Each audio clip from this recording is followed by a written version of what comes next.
Welcome back to the Effective Classroom Practices Asynchronous Training Series. This session will focus on Module 7, Academic Success and Task Difficulty, and it has been adapted by the co-developed hybrid training by the State Support Team Region 6 and 10.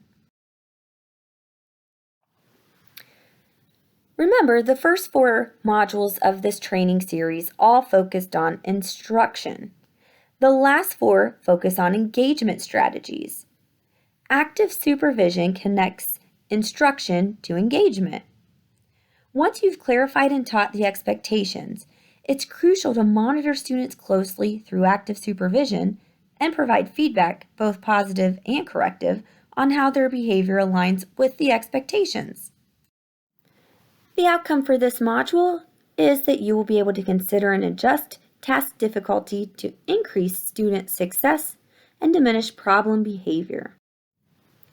Research confirms what seems to be obvious, that if the work is too difficult or if it requires a student to use skills that they're not yet fluent using, one way to respond is problem behavior. Just like tasks that are too difficult for students may lead to problem behavior can also occur when students are presented with tasks that are too easy. So ideally, instructional tasks and assignments should follow this criteria. Seat work assignments should contain 70 to 85% of known elements for students. And reading assignments should consist of 93 to 97% of known elements for students. This would provide the students with the opportunity to access their current knowledge when being exposed to new information. For students, the school day is all about academic demands, and those tasks can sometimes give rise to unexpected behavior. Another antecedent or environmental adjustment that can be made to set students up for academic engagement and success is the strategy task difficulty. When unexpected behaviors occur primarily in the face of academic demands, it's important to consider what aspect of the task might be contributing to the behavior. Work assignments that are too difficult for students or that require them to use skill sets that are challenging for them commonly result in unexpected behavior. We're about to watch a video about being fair versus being equal. In the video, the teacher is responding about equality and fairness. Some faculty and staff may see that students who are having tasks adjusted, and they might think that it's unfair to other students. The point is that all students should get what he or she needs to be successful. For example, if one student were to fall and cut himself, he would be given a bandage. But every student in the class would not need to get a bandage because not everyone needs one.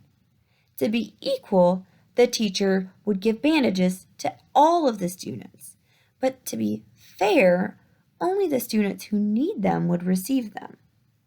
So if a teacher can assess a student's knowledge with fewer problems or a shorter essay while helping the student feel confident in the work that they're producing, that might prevent problem behavior. So it certainly is fair to that student and to all the other students in the class. At this time, please watch the video titled First Day of School, Fair versus Equal, which can be found in Module 7 of your syllabus, and then proceed to the next slide. Please click on the link titled Fair versus Equal Idea Boards Activity, found in Module 7 of your syllabus. You will click on the plus sign in each column to add a note that explains the difference between being fair and being equal as it relates to education. If you agree with a comment that someone already typed, please click on the comment and click the thumbs up icon rather than retyping the same thing. When you are finished, you may proceed to the next slide. Providing tasks at the correct level of difficulty increase and promote on-task behavior, task completion, task comprehension, and appropriate class-wide behavior. Selecting instructional materials or tasks that are at the correct level of difficulty involves considering aspects of the student, the materials, and the tasks. Generally, adjustments can be made in ways such as time adjustments to complete the task, or the length of the assessment, or adjustments to methods used for students to take in the content, the mode of response or task completion, and increased instruction or practice. Regardless, the strategy you choose should be based on the unique needs of your students and must ensure task integrity. When talking about time and length adjustments, research has demonstrated that decreasing the overall task length and offering periodic breaks to do something can aid in decreasing problem behavior. It's important to remember that it isn't fair to adjust task difficulty. Fair doesn't mean equal. Rather, it means giving each student what he or she needs to be academically and socially successful. And it only makes sense to adjust the difficulty of tasks to avoid unexpected behaviors and potentially damaging your relationship with students. Another way to adjust task difficulty is to adjust the input mode. For example, would the student benefit from text-to-speech functions or digital texts? What about highlighting or underlining important words of instruction in text? What about creating guided notes? These are all just ideas and ways that you could adjust the input mode for students to reach success. The last strategy to address task difficulty is adjusting the response mode. Examples of this include providing choice of written or oral answers, and providing options for typing or writing if handwriting is a barrier.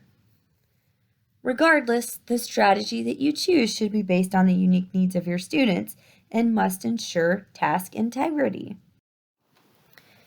Using instructional strategies that are appropriate to the student's stage of learning is essential. This slide clarifies the use of increased instruction or practice. For example, in college, some of us may have experienced a mismatch between our current stage of learning and how the professor was teaching. It may have been new material and we were at the acquisition level. If you experienced that, it may have felt like the teacher or the professor was going at lightning speed.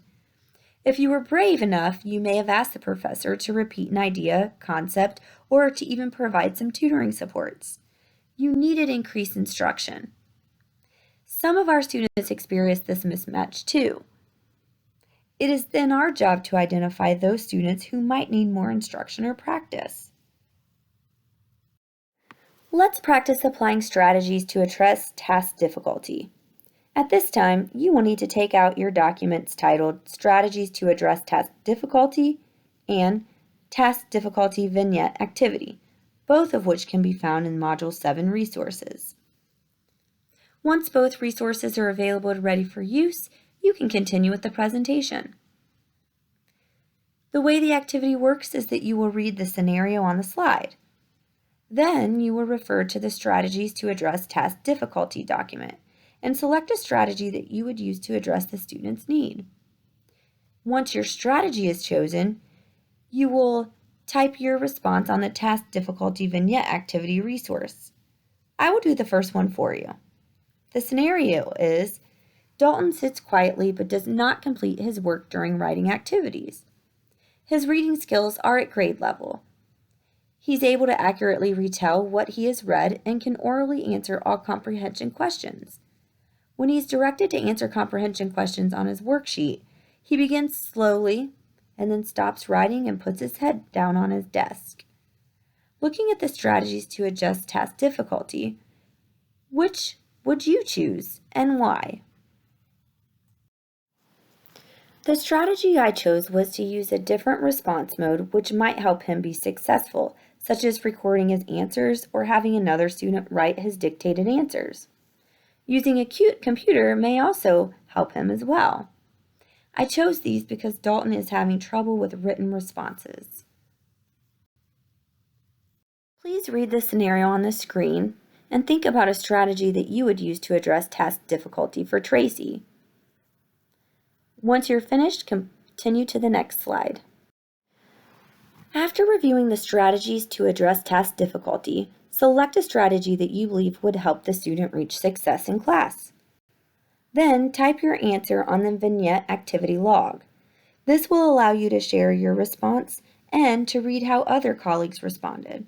When you're finished, continue to the next slide.